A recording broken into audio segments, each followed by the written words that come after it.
Hey, this is William for attackofthefanboy.com, and we're here today with a gameplay preview video that we got a chance to capture.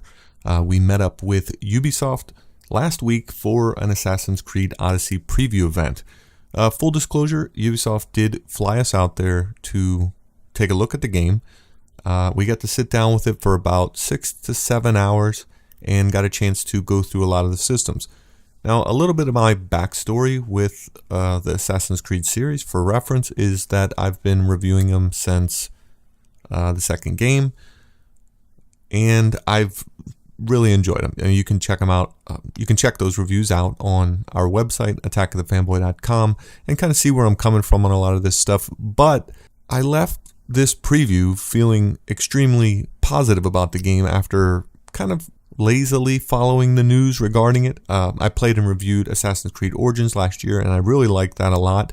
But a lot of what we're going to go over here in my preview is stuff that I really enjoyed seeing in this build, which was the final build of the game. Now, we're not going to be able to talk about everything that we saw. There are some rules and limitations to that, but we did basically play from the opening cinematics to about 7 hours in, where a lot of the gameplay mechanics are explained to us. So here's what I thought on Assassin's Creed Odyssey. Assassin's Creed Odyssey is going to be a sneaky good surprise for both Assassin's Creed fans and open world RPG fans when it releases in October. After spending about 7 hours with the latest in the series, it's clear to me that the transition to take Assassin's Creed from an open world action game to an open world action RPG game is complete, and the result appears to be the deepest and richest Assassin's Creed game in the series. Those might sound like buzzwords, but those were the two things I was constantly thinking about when I was playing this game in terms of how to describe this new Assassin's Creed experience. It's deep for the sheer amount of gameplay systems that make up the game, rich because of how well it all fits together, and has this general level of polish. Odyssey, I think, is quite a ridiculous game. It takes every good system that's been introduced over the years in Assassin's Creed, adds a bunch of RPG mechanics to that formula, and then sets players off into the ancient Greek era for what I was told to be a 100+ hour adventure. That said, Assassin's Creed Odyssey very much looks and plays like Assassin's Creed Origins did last year. This in itself is both a good and a bad thing. Since we've become so accustomed to Ubisoft releasing a yearly Assassin's Creed reskin, we've been pretty much trained to think that each year is a rehash of the previous year, with changes being incremental. It does take a few hours with Odyssey, but once you start to see the many new systems that are being rolled out here, you start to see that this isn't just a new Assassin's Creed game. It's likely an increase in size and scope for the series. The first game that truly realizes what Ubisoft is trying to do going forward. Assassin's Creed has naval combat and ship RPG mechanics. It has large-scale battles that you participate in where the Athenian and Spartan forces square off. It features a bounty hunter system that can make your life miserable. It has some of the best combat the series has ever seen, and it offers players more choice in how to experience this content. It urges players to explore the world and gives them good rewards for doing so. It wraps all of this in an incredible visual and audio presentation that I guess we've come to expect from the series, but it ties it into a setting that's absolutely ripe for a great Assassin's Creed game. The choices do start early. Players will start out Assassin's Creed Odyssey by picking either Cassandra or Alexios. Regardless of who you pick, I was informed that there would be some minor differences seen across the storytelling depending on this choice. Well, I'd really love to reveal some of the story elements that I saw that kind of got me excited for this particular Assassin's Creed period. It's probably best to just say that Ubisoft appears to be sticking with the general formula of the series. There are two parallel stories ongoing in Assassin's Creed Odyssey, and that shouldn't really be a secret to anyone at this point.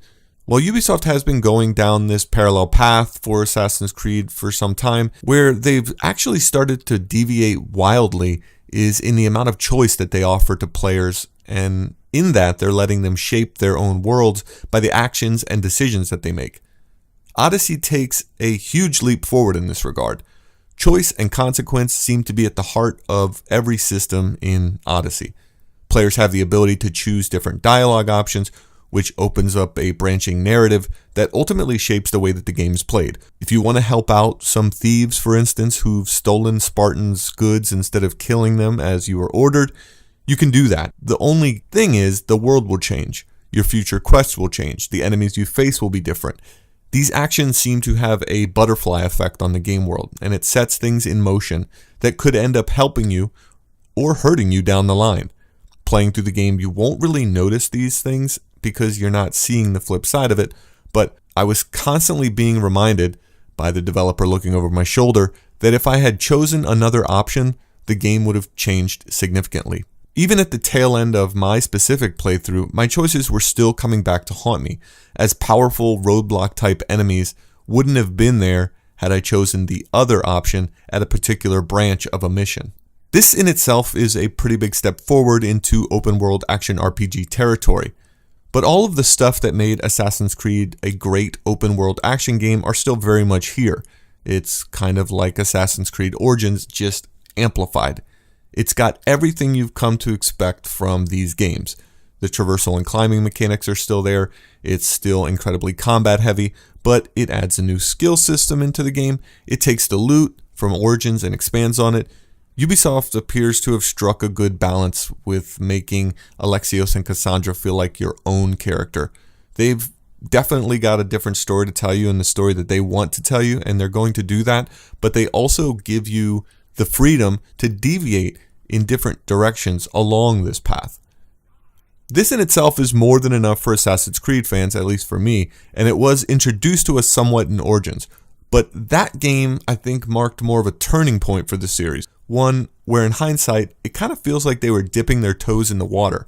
Odyssey feels like they've dived in headfirst with a clear objective to have it bursting at the seams with things to do and systems to manage that you would find in a role-playing game. It was quite overwhelming, the first hours of Assassin's Creed Odyssey. There's a ton in this game. All the way up to the point where we had to shut it down, I was learning something new and seeing new systems in action. The most interesting of which was the new bounty hunter system. That saw your character gaining a wanted level, where in the world this wanted level would then present a constant threat to the player, as bounty hunters would then be on your tail until the point that you either faced the music with them and fought them, or paid them off to leave you alone. It almost always threw a wrinkle into the run-of-the-mill missions and gave the general open-world exploration a sharper edge, which kind of kept you on your toes and definitely made the world feel more alive. Odyssey plunges you deep into ancient Greece. It's not just traditional Assassin's Creed fare here. There's naval combat, and it's the deepest we've seen since Black Flag. Alexios or Cassandra can grab a ship and they can go about the world recruiting crew members, and then hit the Mediterranean and fight for loot or just fight to stay alive. While we didn't get too deep into that system, what we saw was very reminiscent of Black Flag in that this wasn't just a travel mechanic. It was a full-fledged game mode all in itself, as you could go do all sorts of upgrades, collect crew members, and they would actually improve the effectiveness of your ship in battle. It also featured a shipboarding sequence which needed to be done to get the other vessels' loot. Another new system that was introduced to us was in the game's conquest mode. With Athenians fighting the Spartans, there's an ongoing war in Greece across numerous regions. Each region in the game's map can be won and lost by each faction, and Alexios and Cassandra can play a big role in who the victor is, as they're able to fight alongside these armies in massive battles, which definitely take a page from For Honor in the way they look and feel. Prior to that, though, there's a series of open-world missions where players must steal chests, kill commanding officers, and then kind of weaken the opposition, where you can get an opportunity to get them to commit to this massive battle. But the carrot that Ubisoft dangles in front of players is on the progression front. All of this stuff just feeds into progressing your character. You get skill points to spend on unique skills that change the gameplay. You get a ton of different loot in terms of weapons and armor to experiment with.